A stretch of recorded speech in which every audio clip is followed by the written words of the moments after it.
오늘 말씀 뭐 이렇게 얘기하시죠. 네. 비판하지 말고 헤아리지, 이렇게 헤아리는 기준을 삼아라. 그러니까 너희가 비판하는 그 비판으로 비판받을 거고, 너희가 헤아리는 것으로 헤아림 받을 거다. 헤아리다는 말은 기준 삼았다는 말입니다. 그러니까 너희가 비판하는 것도, 비판하는 게 우리의 기준이 그만큼이면 비판하죠. 그러니까 우리가 세상 사람들이 흔히 쓰는 말, 속 좁다 이런 말씀 쓰잖아요. 속 좁은 사람은 편협하다라고 얘기하죠. 그 요만큼밖에 용납이 안 되는 거예요.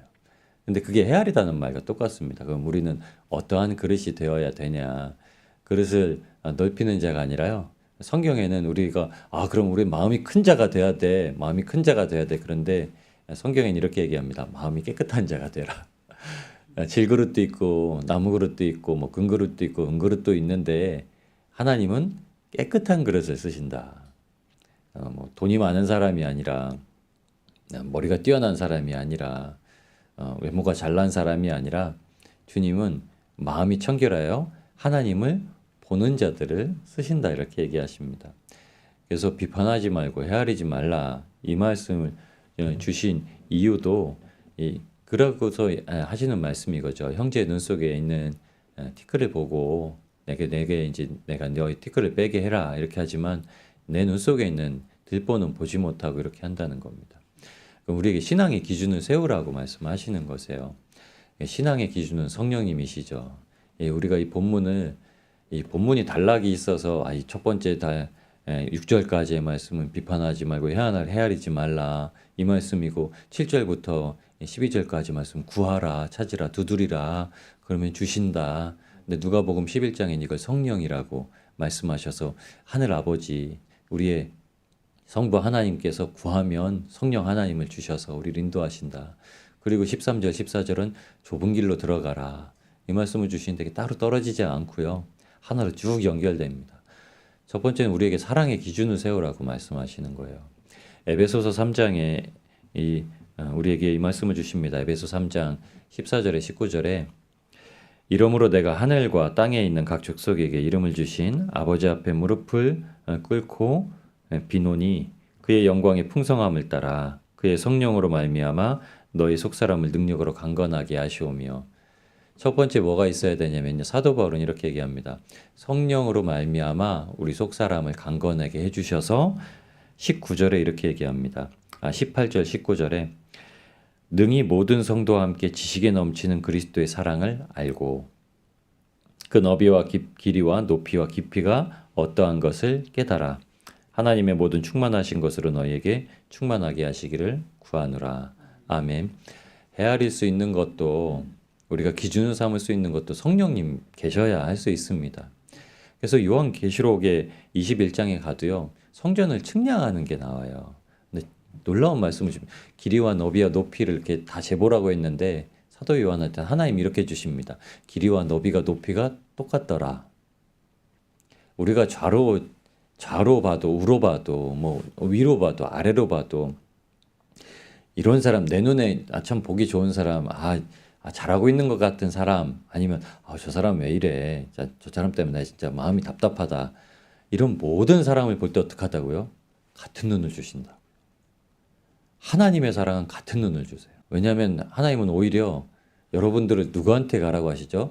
착한 사람들한테 가라고 하지 않으세요. 나쁜 사람들한테 가라고 하시죠.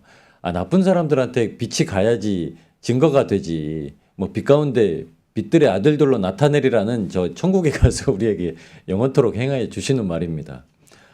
제가 이게 헛웃음처럼 나오는 거예요. 우리 참 하나님 참 어떻게 하시려고 우리를 나쁜 사람들한테만 보내시는가. 우리는 착한 사람들한테 속해 살고 싶잖아요. 뭐 믿음 있는 교회에 믿음 있는 사람들하고 믿음의 교제만 하고서 그냥 집에 갔다가 다시 교회 와서 믿음 있는 사람들하고 교제만 하고 그러면 아무 시험도 없고 참 살 것 같은데 하나님의 뜻은 자기 양을 이리때 가운데 보내듯이 제자들을 보내신다라고 말씀합니다. 근데 막상 가면 너무 힘들고 어렵고 붙들 게 진짜 주님밖에 없다라고 하죠. 뭐 비판할 거리도 없고요. 헤아릴 거리도 없고 정말 주님만을 찾게 되는 그런 삶을 살아가게 됩니다. 그런데 이 땅에서는 신음하면서 그 주님을 찾을 때마다 주님께서 주시는 기쁨과 사랑을 알게 되고, 천국에서는 이제 더 이상 그 방해받을 것 없이 싸울 것 없이 주님을 사랑하는 은혜를 누리고 살아가게 됩니다.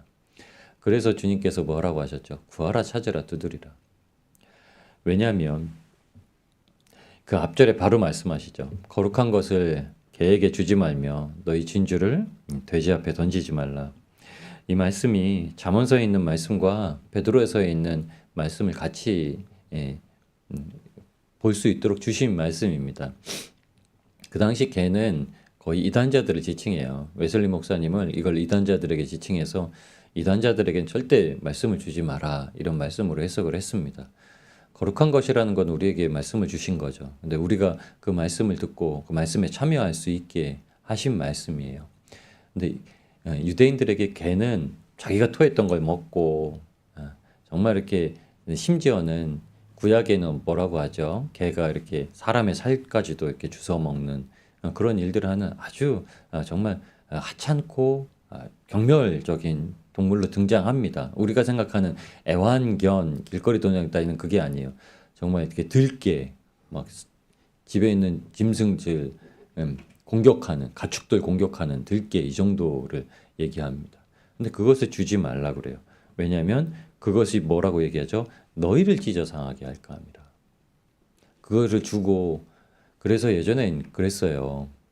이단이 한참 막 저기 할 때 신학교에서 이단 학을 막 하면은 그 이단 가서 거기 가서 막 이제 보는 거예요.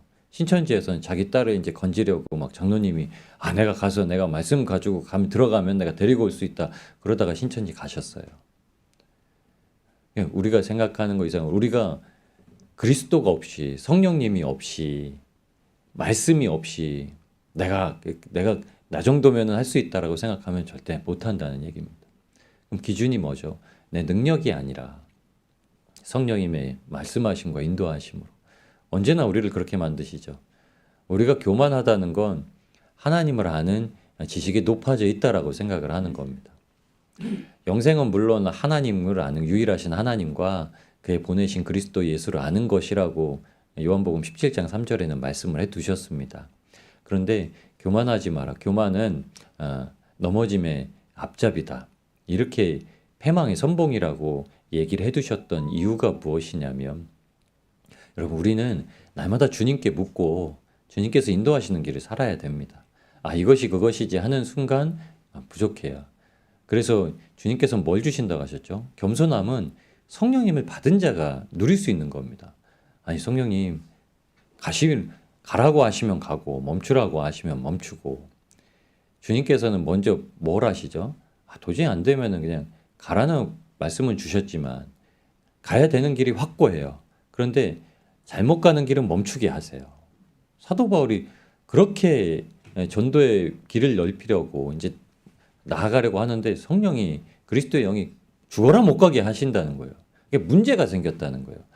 내 마음이 좀 불편한데, 여기 가면 안 될 것 같은데, 이런 마음이 아니라 뭔가 문제가 생겨서 가려고 하면 막히고 가려고 하면 막히고. 근데 끊임없이 뚫은 게 아니라 물었다는 겁니다. 왜 그러시나요? 왜 그러시나요? 거기 가는 게 아니다, 너.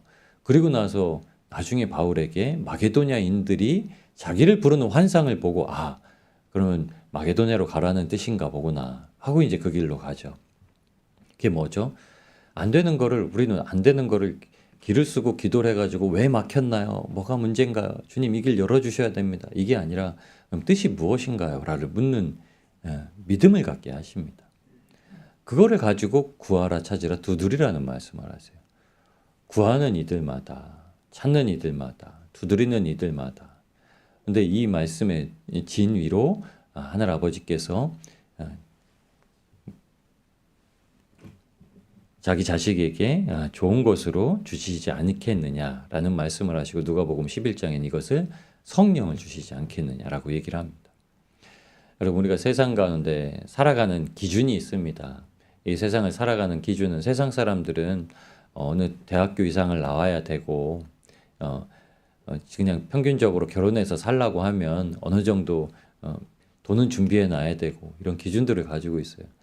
신앙생활 하시는 분들도 아마 그런 기준들이 있으실 겁니다. 내가 뭐 살아가는데 이렇게도 해야 되고 하나님 섬기는데 내가 진짜 이만큼은 해야지라는 기준들도 가지고 있을 거예요. 근데 우리에게 확고하게 세우시는 기준은 딱 하나입니다. 성령으로 말미암아 하나님의 사랑을 늘 누리고 살아가게 하시는 거. 성령님은 우리가 하나님의 일을 하기 위해서 모시는 분이 아니죠. 하나님의 어떤 일들을 하기 위해서 모시는 분이 아니죠. 어제도 목사님과 교제를 하는데 이렇게 말씀을 나눴어요. 제가 예전에는 말씀을 준비해 놓고 이 말씀을 전하려고 하나님을 부르는 거예요. 네, 말씀은 제가 정해요. 그리고 주님 이걸 어떻게 전해야 됩니까? 어떻게 전해야 됩니까?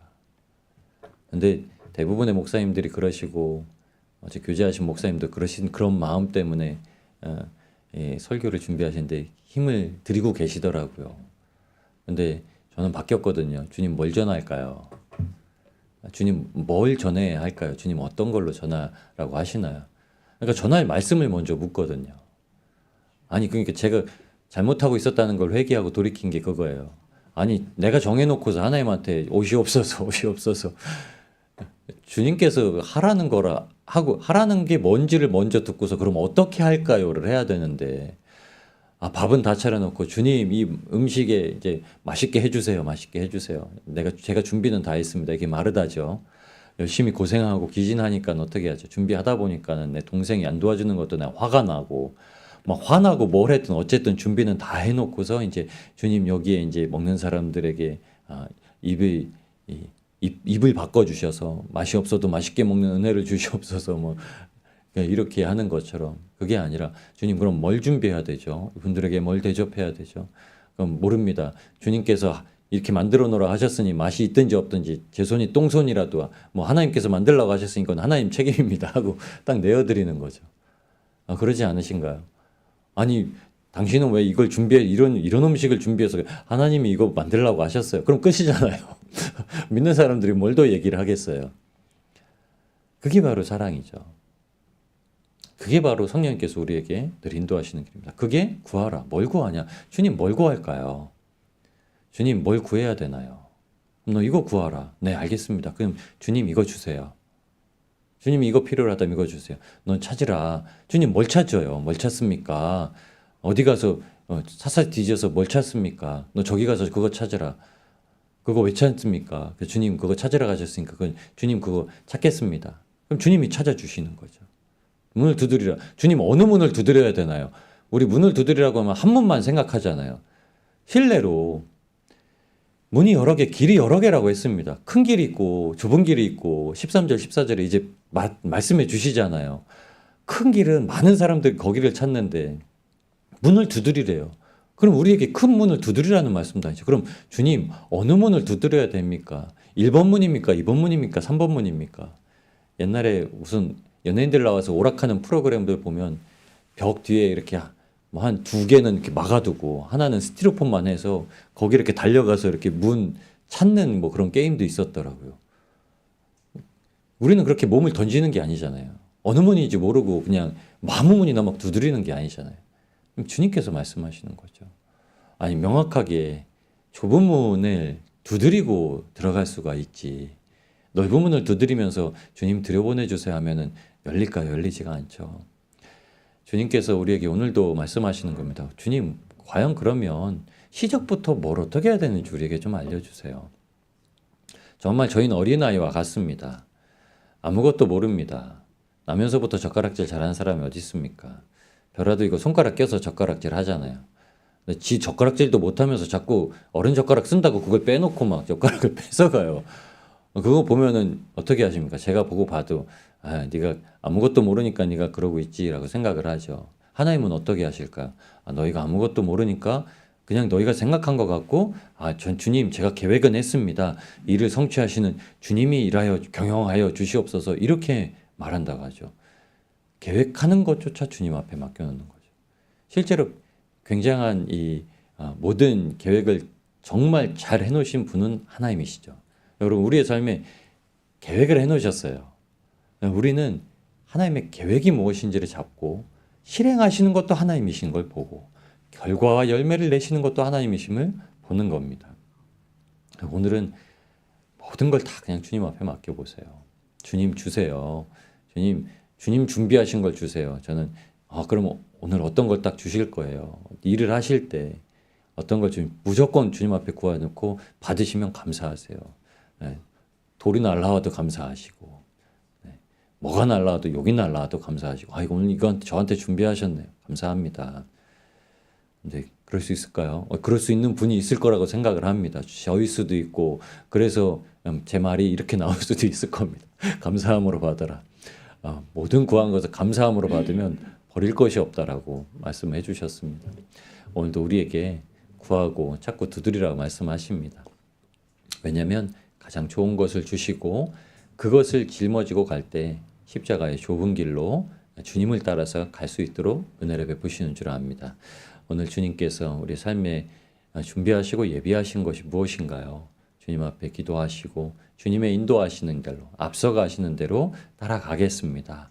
이 믿음으로 주님 앞에 고백하시고 주님의 인도하심을 따라 오늘도 주님과 동행하시는 복된 날을 누리시기를